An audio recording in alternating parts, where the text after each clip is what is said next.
Joining me now to talk coronavirus and please, much more than just coronavirus in Sydney, Sky News host and radio broadcaster Chris Smith, the Sky News host of Across Australia and The Front Page, also a former editor of the Gold Coast Bulletin too, I might add, Peter Gleeson, live from Brisbane. Gentlemen, I'll just start there. I'll start with you, Gleeson, actually. Tom Hanks, it's made news right around the world. He's a good case if you look at some images I've seen from his son today, he and Rita's son, saying that, look, they're basically fine. They're being cautious, they're doing everything they should, but it's not much worse than a cold. Yeah, he posted on Instagram this morning that they felt a little bit ordinary, a little bit off, lacking in energy.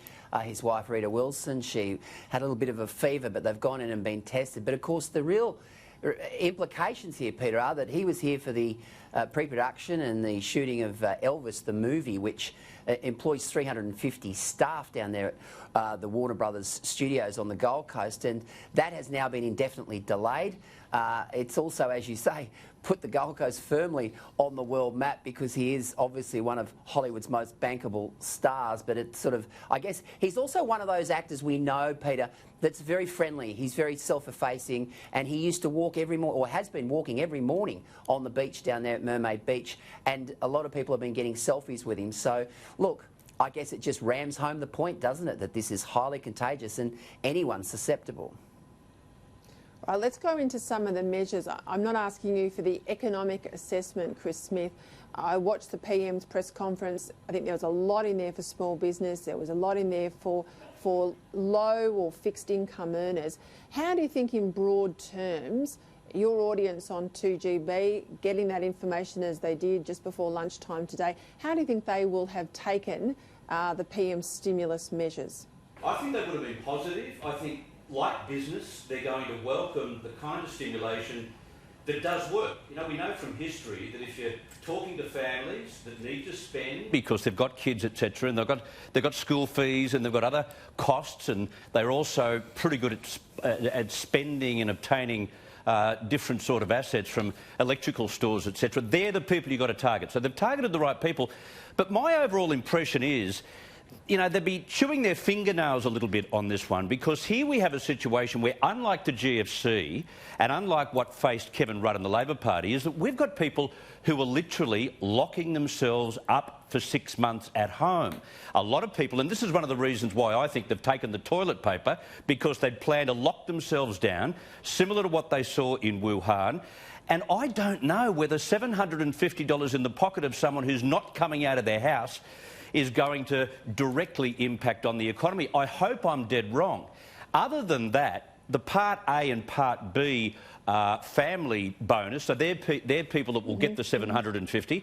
I wonder whether they are so into debt, so underwater with their mortgage at the moment because their wages have not increased for many, many years, and I just wonder whether they hold on to the $750 too. I worry that this is the worst time to get people out of their home and expect them to spend. I think it's a tough time, but we saw in previous examples in 2008 when people got the money they did spend, and of course then it was a breakdown of the financial system. Now it's nothing like that, Gleeson. What's happening now is the system's not broken down, but our confidence in using the system, getting out there and spending and being in public places, that's, I guess, the pressure. And I don't know if I was too tough in my editorial, but I was like, come on, Australia, harden up. You know, harden up. Yeah, a tiny percentage of us are going to get sick and end up in intensive care, God forbid, or worse. Most of us, if we get it, will come through it okay. But the biggest risk is the panic that causes us economic woes. And I tell you, a recession's going to hurt a lot harder than coronavirus for most of us, Gleeson. Yeah, I agree. And I loved your opener, the resilience factor. You know, we've been through world wars. You know, we've been through a GFC. Mind you, we haven't had a recession for 30 years, so the young millennials out there are in for a pretty rude shock. But I'm with Chris on this. I think that, you know, there are some issues that will emerge in coming weeks, months, and possibly even years where confidence is the key. You mentioned the word confidence there before, Peter, and I think that's why, the stock market is so jittery, because they hate uncertainty. And right now, this uncertainty is sweeping the world. We saw what Trump did with the prohibition for 30 days on travel from Europe into America, other than UK citizens. They've cancelled the NBA in the United States because a Utah Jazz player has got coronavirus. So I think, Chris is right in many respects. It's all about confidence, and it's all about trying to stave off that panic. And what we need is an address at 7 o'clock tonight, similar to your opening to your program tonight, Peter, about telling people that they too have both a responsibility and an opportunity to play a part in this resurgence. They really do.